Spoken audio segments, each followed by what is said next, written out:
Brooke Parker.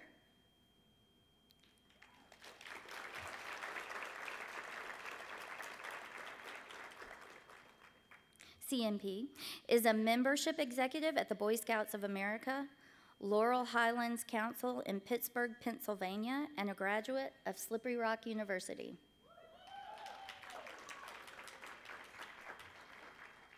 Cristiana Marquez,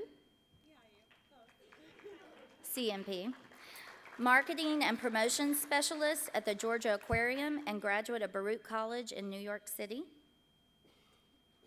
Marquez Frazier, CNP, community coach at the Community Foundation for Greater Atlanta and a graduate of Georgia State University. So we're very excited to have these rock stars of the CNP. But let's get started. So Marquez, we'll start with you, and if you can just go down the row and tell us what the CNP has meant to your professional career. Okay. Good morning, everyone.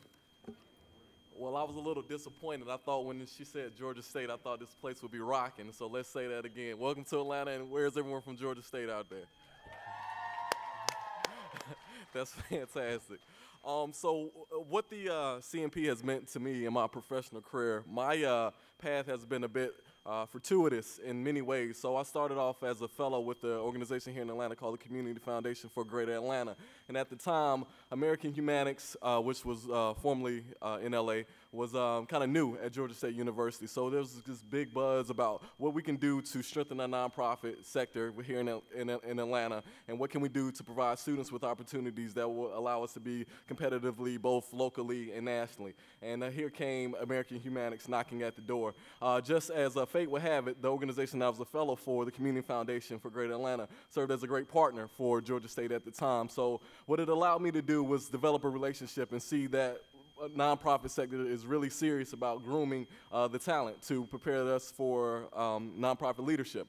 So the organization Community Foundation for Greater Atlanta decided to partner with Georgia State and provide fellowship opportunities for students, continue to groom me within the organization. So I'm currently serving as a community coach for them at the kind of a storied route to get to this point, but in summation, and I know we have a few things to get to, it has allowed me to see that nonprofits are serious about the certification, and they want to see us do well, and they put their money where their mouth is, so to speak, and really provide opportunities for us to succeed, fellowship opportunities, internship opportunities, and eventually employment opportunities. Cristiana? Good morning. So I am going to tell you a little story.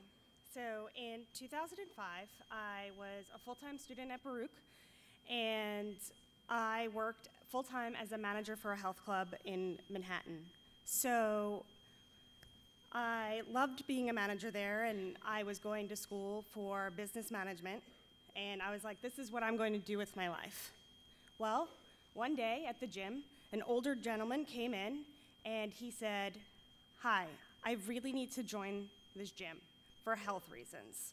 My doctor said it's life or death if I don't get healthy.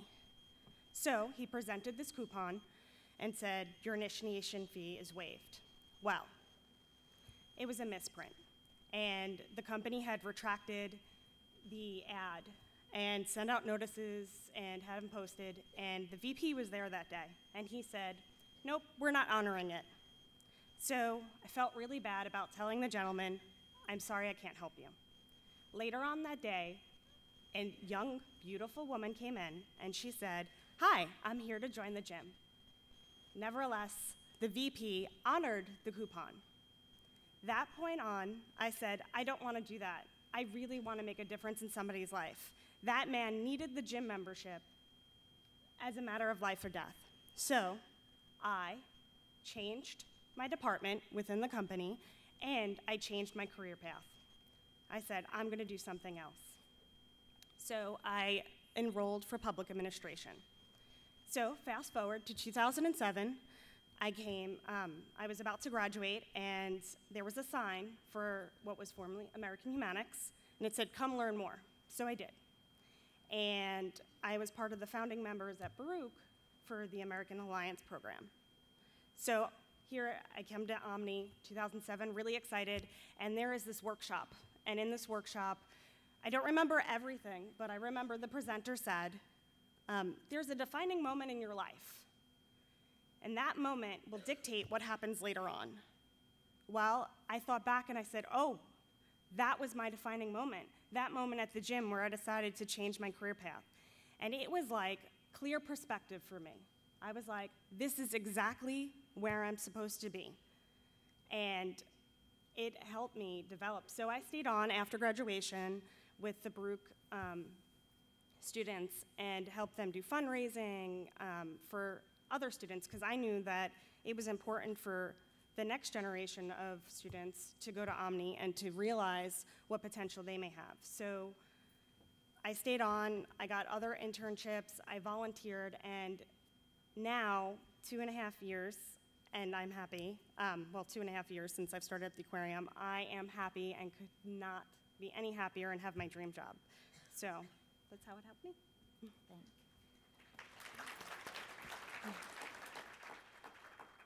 Hello. The CNP to me makes me stand out further out than my coworkers, because the classes behind the CNP, like the community development classes that I've took, I had to go out into different communities and show my face. So with the Boy Scouts, I'm not scared to go out and say, hi, my name is Brooke. Just to even say hi. I'm not scared on that note. And then on the other side is I've helped build programs within my CNP. And so with the Boy Scouts, I'm able to throw my opinions out there. And it shows to them that I really matter. The CNP also has made me stand out also is because the work that I do, people say, oh, I didn't know this could happen, or I didn't know this, or something else could happen. So I give like different opinions and things like that, and they like it. The CNP also, it helps people understand why I want to help people. I am so mission driven with the Boy Scouts, and I love everything that they do. So on that note, the CNP, when people look at my business card, they say CNP, I say, oh, certified nonprofit. And then they say, what does that mean? And I'm like, we're certified to make a change. And they say, what does that mean? So we go further and further in detail, and they're like, oh, how can you get that? What classes do you have to take? And I explain to them the different classes that they have to take, and they're like, huh, maybe I should start taking the classes to help them build what they want to do in the future. So. Great. So, as CMPs, we know you've all been to AMI. You mentioned it, Cristiana. Brooke, why don't you start us off this time and tell us how to make the most of their AMI experience? Share some of your secrets. And my thing is network. Network as much as you can. Even if you just see somebody just standing there with the thing on their thing, just give them the business card, because maybe later down the road they're going to like, they look through their business cards and they say, oh, Joe Smith, he's from Slippery Rock University. You might be able to have a connection out there. Always connect. When I came out here, I didn't know what the Boy Scouts was. I met Caroline Altimus, and we connected, and we networked one another. She got me an internship with the Boy Scouts, and they offered me a job 2.5 weeks later. So network, network, network. Regardless, if you're sitting at a table and you don't know who's at the table, just network. Hi, my name is Brooke. Hi, this is what I do. This is what I'm interested in. Always try to figure out something about the next person, because it might help you in the long run. Carolyn, your dance card's going to be full if you don't quit giving away all those jobs. Okay, Cristiana. So I would recommend explore your options. So if you have this little voice in the back of your head said, I may be interested in fundraising, go ahead and take that workshop. Explore your different options. This is your opportunity to really be introduced to other areas that you may not normally have access to. So test yourself, challenge yourself. Say, you know what? I really want to learn more about marketing. Well, go and take that workshop. I mean, yesterday I took a workshop, and I work in marketing, and I didn't necessarily, marketing wasn't my original destination. However, I took this workshop, and I was like, man, I can learn more and more and more. So just, once again, explore and see, what's out there to offer you. That's good advice. Because it's also learning what you might not enjoy. not just what you love, but when you go to a workshop and you go, I don't think that's for me, that might be an area you steer away from in your internships too. Marquez. My advice would be, and I really enjoyed what the panel shared, but I would start off with a kind of a individual intention and a purpose when coming into a wonderful opportunity like this. You have to be clear on what you want to gain from the experience. So some people come looking for jobs, some people come looking for what have you, but I think it's very clear, it's very important that you come in with a clear purpose and a clear goal. So that's kind of where I started off with my AMI experience. So we were actually in Indianapolis, and one of the things that I wanted to gain was that I was honestly quite on the fence if I wanted to go to in the nonprofit field or if I was more interested in hospitality. I was actually a hospitality major before I switched over to public policy and nonprofit management. But anywho, one of the things that I really wanted to learn laterally from my peers, what is it about this field that attracts you to nonprofits? Why are we here? We all have a kind of a social mission, but let's explore that a bit further. So the couple of the intentions that I had when I went to Omni were to learn from other people across the nation about what's going on their sides of the fence. And I was really curious about things within the Pacific Northwest because they were doing some wonderful things as transportation were concerned, et cetera. So I was interested in connecting with people who kind of were from that environment, and it was kind of a low-risk way for me to kind of explore and see what's going on. So I had that intention. And then I was very interested about a few specific competencies that were workshops around. So I made it a point in my mind to go to those workshops and meet and talk to the executives there, meet and talk to the students there, and develop those relationships. So I took networking to a different level in that I wanted to be intentional about who I was meeting, why I was meeting them, and kind of come out with some goals that I set for myself when I walked into the conference. Good. All good advice. My tip would be don't overlook the expo. It's in a high traffic area, you're walking past it, but don't forget to stop at those tables, see what the partners are exhibiting, learn a little more about their missions.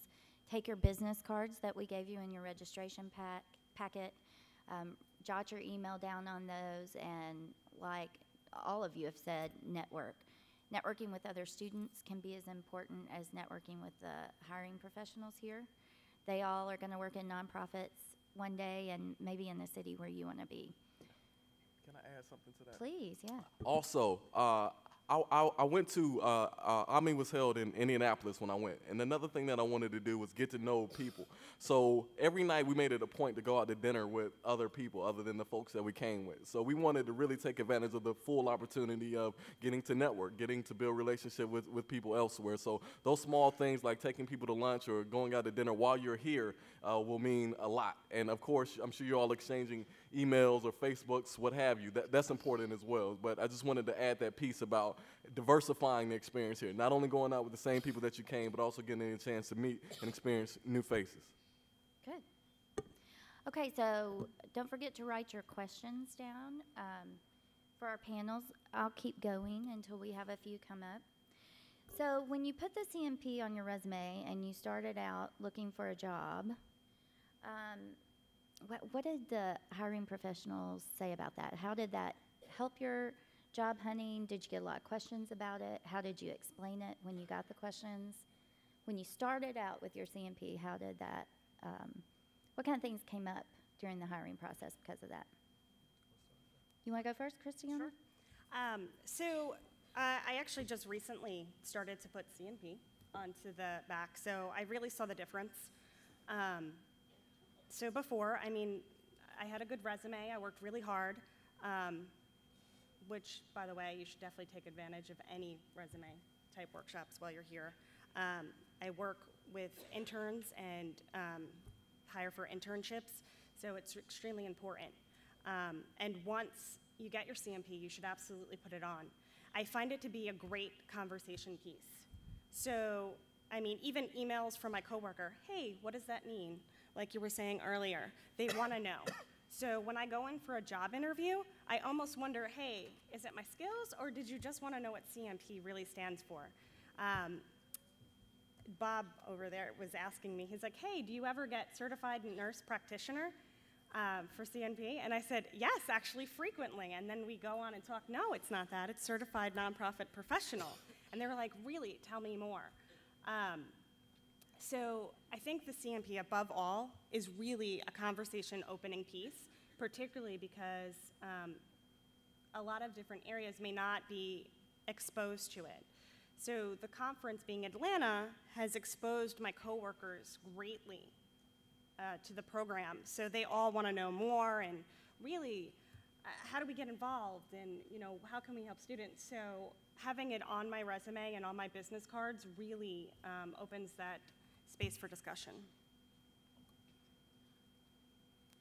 Do you want to add anything? Okay, I'll add a little bit. On the CNP, when you give out your business card or your resume, they always double look. Even if they don't, they might even do it 3 times. They look and they say, "What is that?" And then like she said, we go into detail and we explain to them. But it's always good to do that, to put CNP on everything, because even if they might look at it once, they'll always double or 3 times look at it over and over again to see CNP, and then they'll ask you, "What does that mean?" And then you'll get into detail conversation after that. So I think that's a good thing. Amen.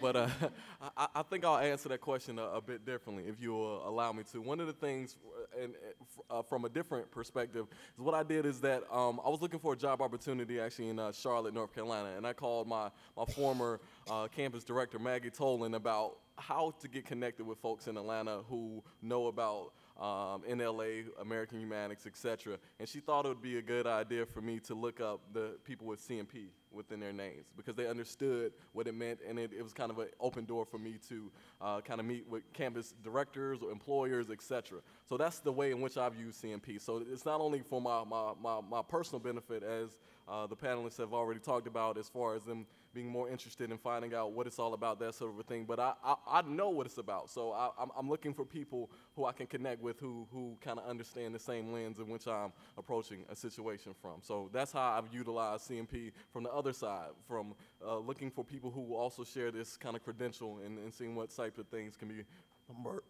birthed from those relationships. I think that's a great point. Make sure it's on your LinkedIn, and then when you go to a new community or try to move to a new community, you can find peers there.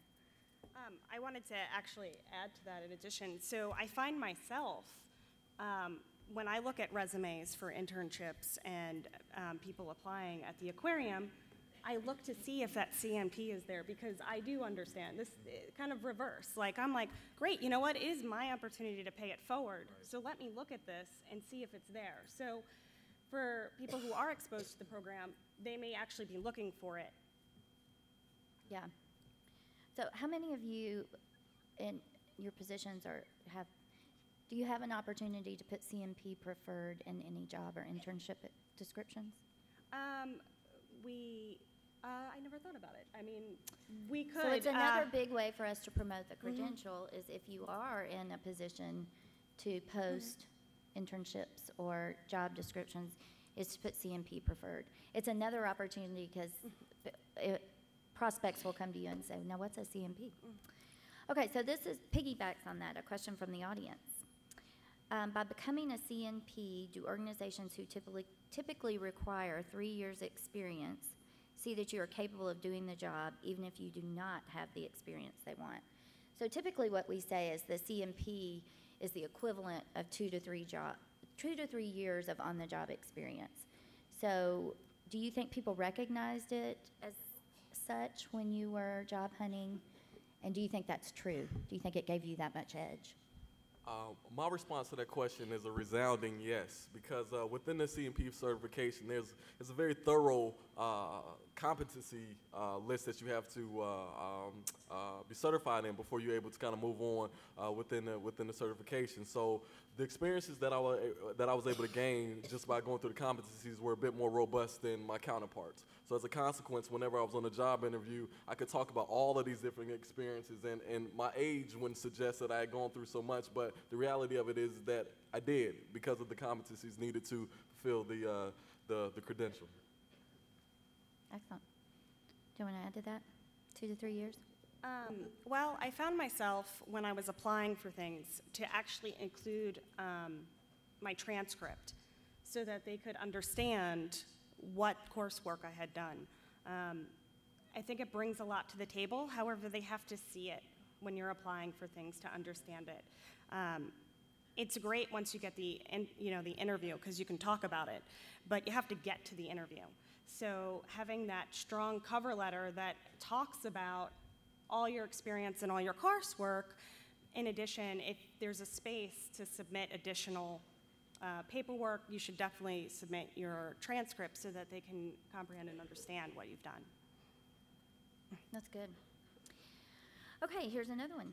Since graduating, how have you been able to give back or support your college program? Okay. Our school, Slippery Rock, we have an NLA group, and we're doing an alumni association. So we are, as of right now, it's in the process. We sit on a board, and they can ask us, students can ask us any type of questions regarding like classwork and things like that to help them better themselves. And we do, it's like, I forget what it's called, but we're having like for alumni to come back and to be able to do, there's CNP, I forget what the words stand for, but it's like celebrate. So we celebrate being certified. So we, as a group, we celebrate as that. So as that, we show people that want to become CNPs that it's a great opportunity and the reasons why they should be able to do the program. Good. Okay. This is especially for Cristiana, but I think there's room for all of you to share. You've had experience in both the private sector and the nonprofit sector. What lessons could nonprofit professionals learn from private sector workers and vice versa?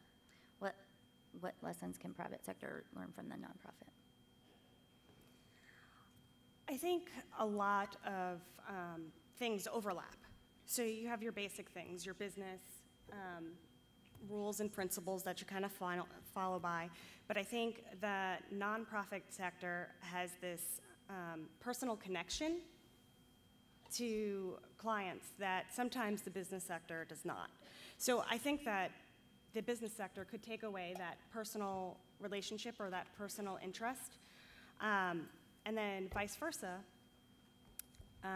sometimes some nonprofits don't do as well financially, which I know that everyone in this room, once they've graduate and go into the work field, is going to make every effort to make sure that isn't true any longer.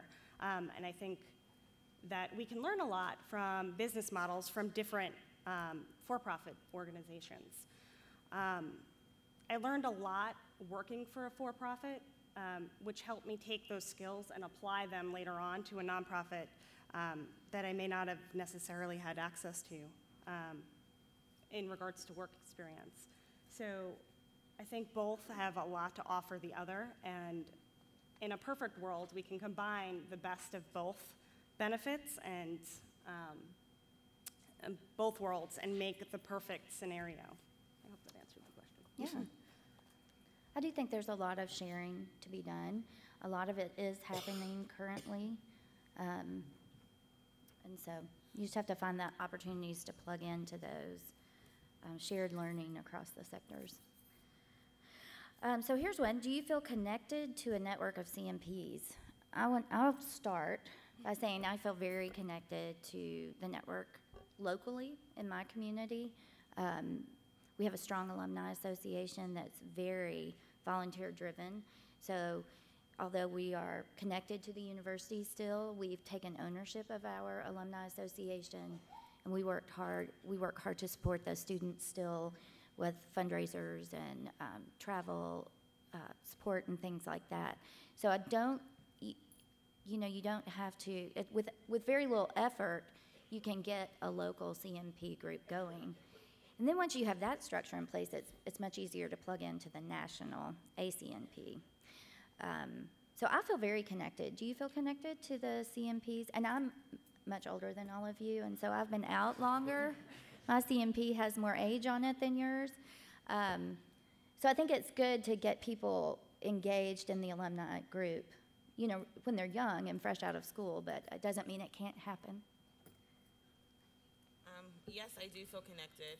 Right now, Slippery Rock, we are building an alumni program, and I am a part of that. So as we're building it and doing the right things to build it, we're all coming together to make a website and planning things. So we're still in the building process, and but other than that, yeah, I feel very well connected with my students. And I agree with that. I'm in a similar kind of situation at Georgia State. We're kind of developing the alumni, but we do a lot of things. Like we went back to host a resume and interview workshop, that sort of a thing. So we do engage and connect with the emerging generation as CNP certified professionals. So, yeah. And I think student leaders in the program currently, it's important for you to think of activities that are appropriate to invite your alumni back to connect with you.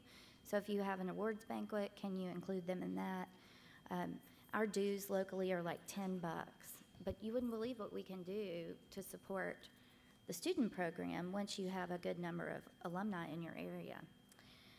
Well, there is a stack of fabulous questions here, but guess what? We're out of time. So let me just, this one question we can fit in to be our last one. What would be your 1-minute elevator speech to describe what a CNP is to someone who does not know?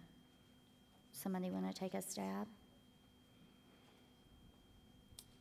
I'll start. I would say that a CNP, to someone that doesn't know what the CNP it is a sort of a validation. As the PMP is for project management professionals, the CNP I envision being sort of a credential that speaks volumes about those who bear it and who wear it on their business cards, resumes, etc., as a form to say that I know what I'm talking about. I know what I'm capable of. I know what I'm doing. I know why I got involved in this field, and I've gone through the ringer, so to speak, in order to receive this competency and this credential of a CNP professional. So I would say that it's an opportunity to really validate the experience, to check it with the number of hours, the coursework, etc., that you have to be involved in order to receive it. So it's an opportunity to be validated and affirmed in the nonprofit world. Yeah, I think that's good. Proven experience and education in the nonprofit sector would probably be mine. Well, thank you so much. Again,